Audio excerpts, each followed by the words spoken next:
Thanks, Derek. Morning, everybody. I'm Ben. Right, where are we? I don't know how this talk is going to end yet, so that'll be fun for all of us.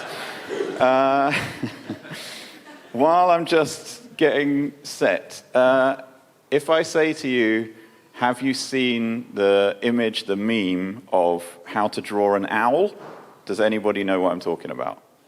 Okay, so hopefully you've all got a phone in your pocket, or you're near somebody who's got a phone in their pocket with data on it. If you just take 30 seconds to do a little image search on how to draw an owl and talk amongst yourselves, it's going to be very important. Wherever we're going, it's definitely going to involve this owl picture. I'll describe it to you as well, but yeah, find somebody nearby whose shoulder you can look over. Take a look at the how to draw an owl.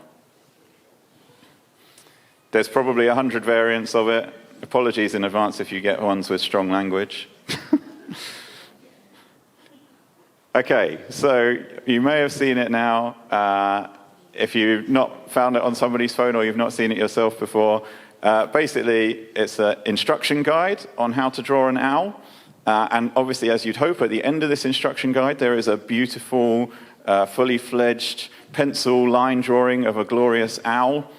And the guide goes like this: how to draw an owl. Step 1, draw 2 circles. Step 2, draw the rest of the owl. We'll come back to why that matters a few times, probably in the next 20 minutes or so. Okay, so we are carrying on our series this morning on the journey of faith, and we're looking at a book called Ecclesiastes.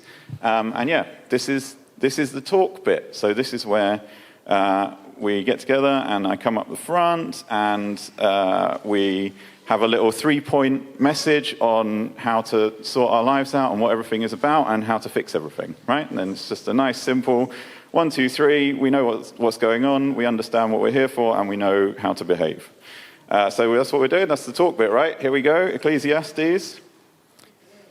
Meaningless, meaningless, says the teacher. Utterly meaningless. Everything is meaningless. What do people gain from all their labors at which they toil under the sun? Generations come and generations go, but the earth remains forever. The sun rises, the sun sets, and hurtles back to where it rises.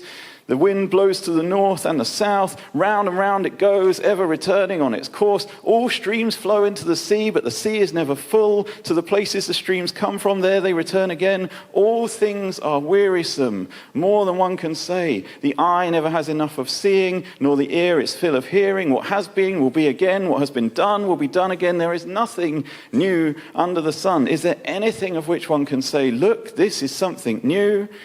It was already here long ago. No one remembers the former generations, and even those yet to come will not be remembered by those who follow them. Meaningless, meaningless, everything is meaningless. I love Ecclesiastes. Genuinely one of my favorite books. Yeah, that's kind of the tenor of the entire book of Ecclesiastes. A sort of drowning in a sea of futility and overwhelm. What is anything? What does anything do? What does anything mean? What is the point in anything? Everything just rotates on repeat. Nobody ever learns. We keep making the same mistakes. Everything just seems like a total waste of time. That's your shorthand guide to the book of Ecclesiastes. If we fast forward to another little bit, let's go to chapter 4. I don't think the book of Ecclesiastes is a feeling that is limited to the time in which it was written. I'm pretty sure people through the entirety of human history have felt the feelings that are in Ecclesiastes. I definitely still feel them now. And to me, bits like this bit in chapter 4 feel very pertinent to today. I think somebody could write this morning and it'd be equally true. Again, I looked and I saw all the oppression that was taking place under the sun. I saw the tears of the oppressed, and they have no comforter.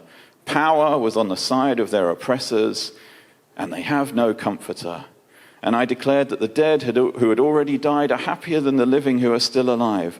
But better than both is the one who has never been born, who has not seen the evil that is done under the sun. And I saw that all toil and all achievement spring from one person's envy of another. This too is meaningless, a chasing after the wind.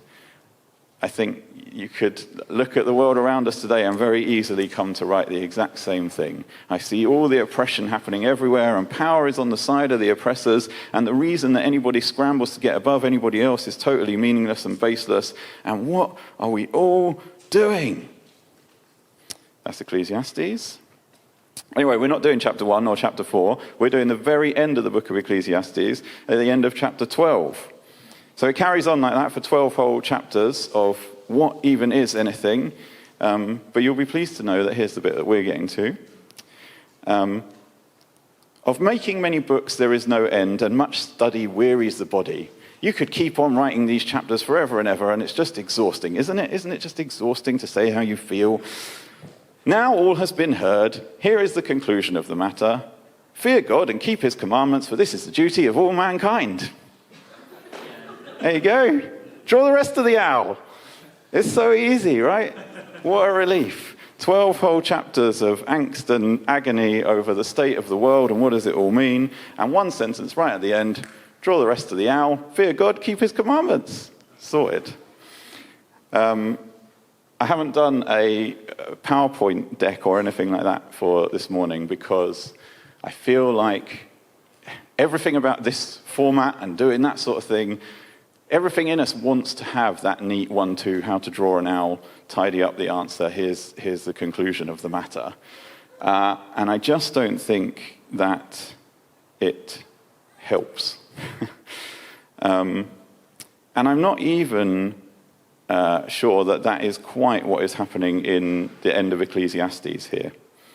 And this is where the talk turns more into like a feeling and less into sort of considered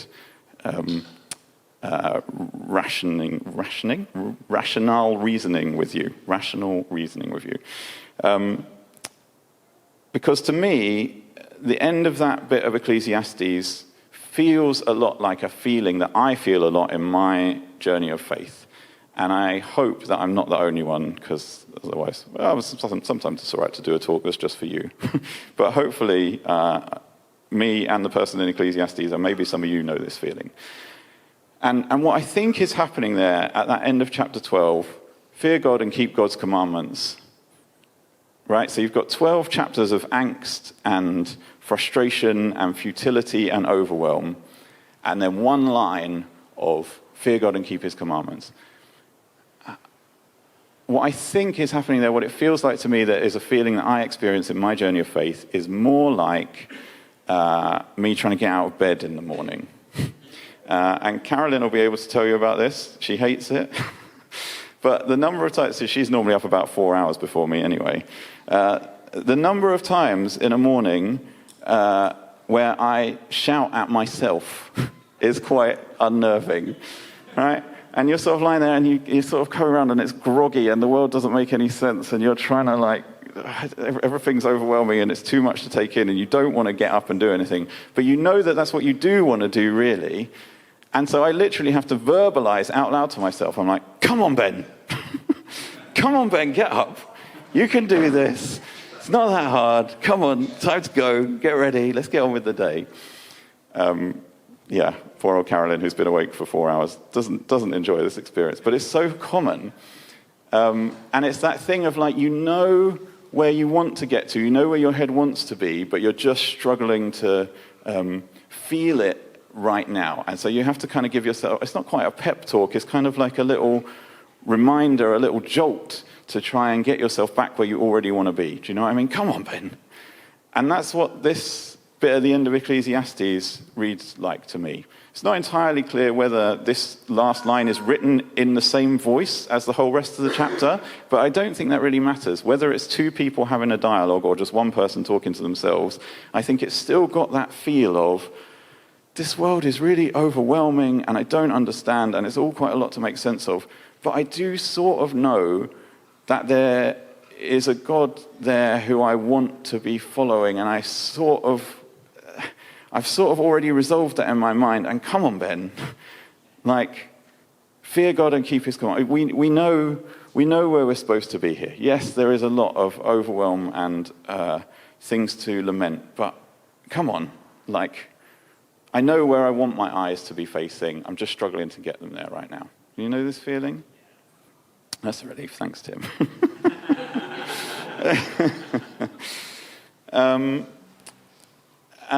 Yeah. And so I think that is a more helpful way to make sense of what's happening in this book. And then the question really is, where do we go with the reality of that feeling? And this is where I'm saying I'm not quite sure how this is going to end. I think one thing I know that it shouldn't be is draw the rest of the owl. When you're feeling any of those stages, right, I think there's 3 stages that are described in this feeling and in this phenomenon of Ecclesiastes. The first is that sea of overwhelm, that feeling of drowning in the pointlessness and the questions and the endlessly spiraling, like, what even is anything? That's one place that you can be in the journey, is drowning in that sea. The second place is you've kind of seen land on the horizon, okay, and you've spotted, you kind of know where you want to get to, like me trying to wake up in the morning. You can kind of see the destination. I want to serve God. I believe that there's a God out there. I want to be more in line with the character of that God. And I can sort of see that land on the horizon, but I'm still mostly in the sea, but at least I've got a sense of where I want to try and get to.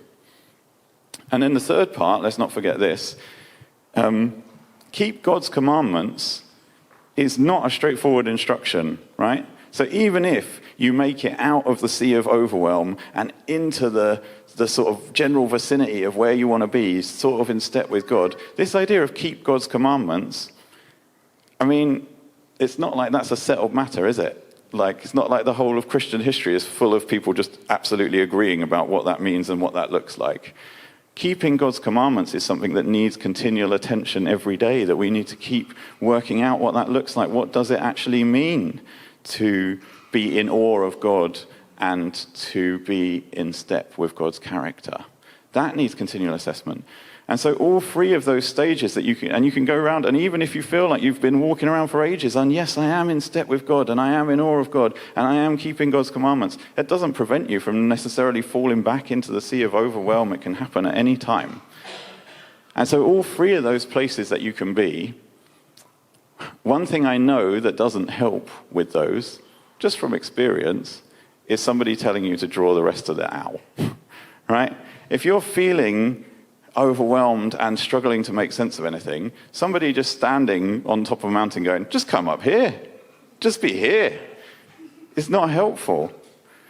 And even the same, if you feel like you're in a place where actually you have managed to jolt yourself awake and you're out of bed and you're getting on with your day, even if you feel like you are in that place of being in step with God and wanting to keep God's commandments, somebody just going, oh, it's just easy, it just means do this, is not helpful, because it stops us from being attentive to what's going on around us and makes us blasé and inattentive to one another.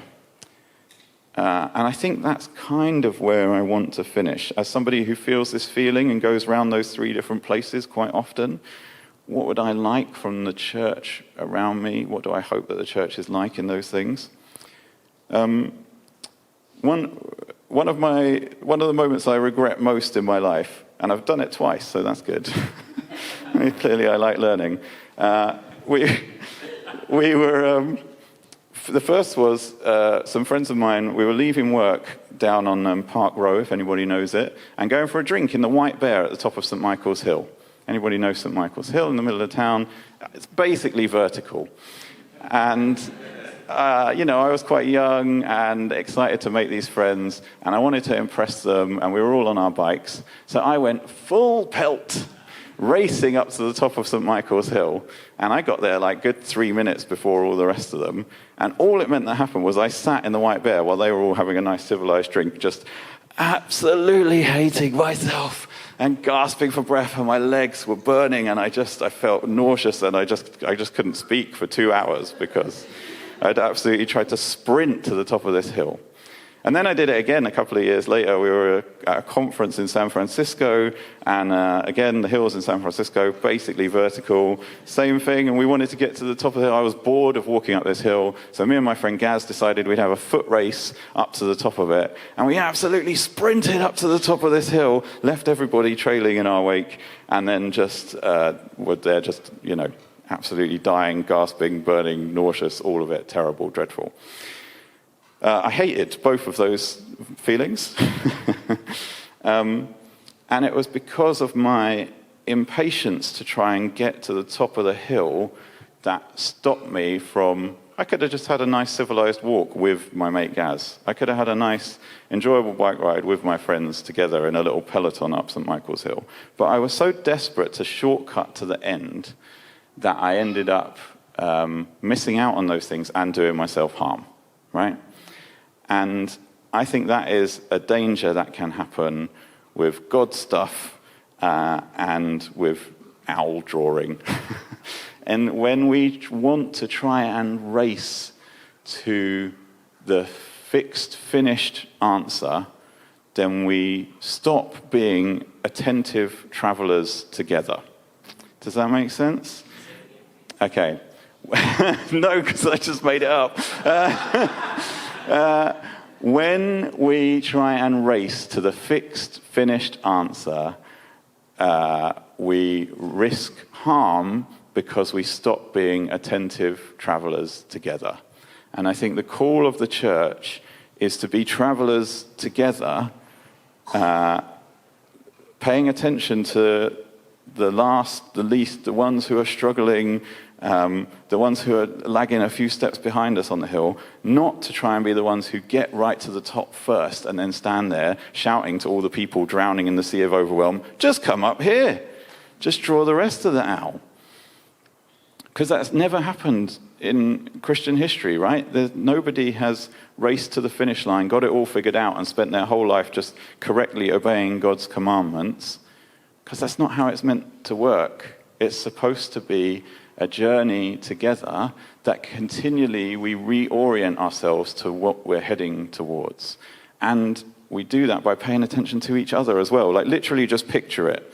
Picture a big gaggle of people trying to get up that hill in San Francisco, and we're falling over and we're getting distracted and we're getting lost, and somebody's falling back down the hill and somebody's injured themselves and somebody needs a little, we are a shonky collective of people trying our best in a very overwhelming and complicated world, and we're supposed to be doing it together, and that means continually turning around and looking out for each other and working out how to keep the group together rather than racing to the finish line. You with me?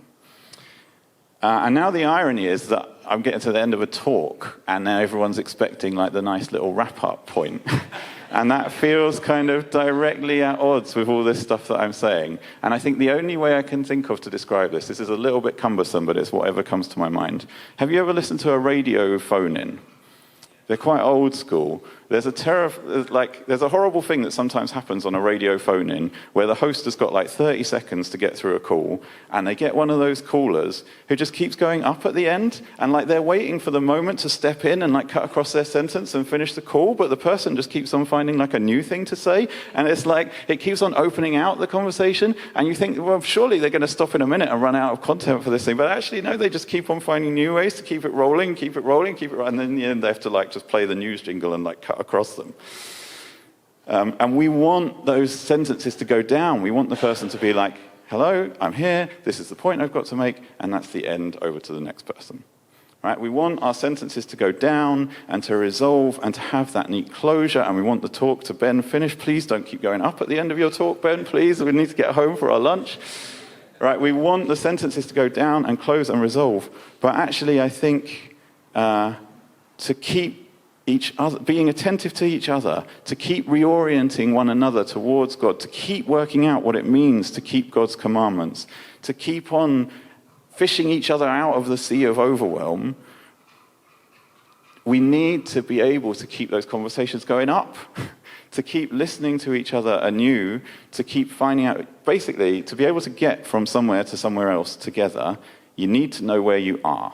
And in order to know where each other are, you have to listen to each other. And often listening to each other means you're going to hear somebody with lots of sentences that keep going up at the end and don't really resolve. But that's okay, because that's what we're here to do, is where are you now? Okay, where are you now? Do you need help coming further up this hill? And that's kind of where I want to end this talk, is I'm going to ask you to just take a minute to be really honest with yourself about where you are. That's what I love about the book of Ecclesiastes. It does not pull its punches in saying, this is where I am, nothing makes any sense to me, I don't understand. And that's okay, it made it into the Bible. If that's where you are, that is absolutely fine and great. If where you are is you feel like you're standing at the top of the hill telling everybody else to hurry up, that can be a place that you're feeling as well. But you have to be honest about where you are in order to know what the next steps are.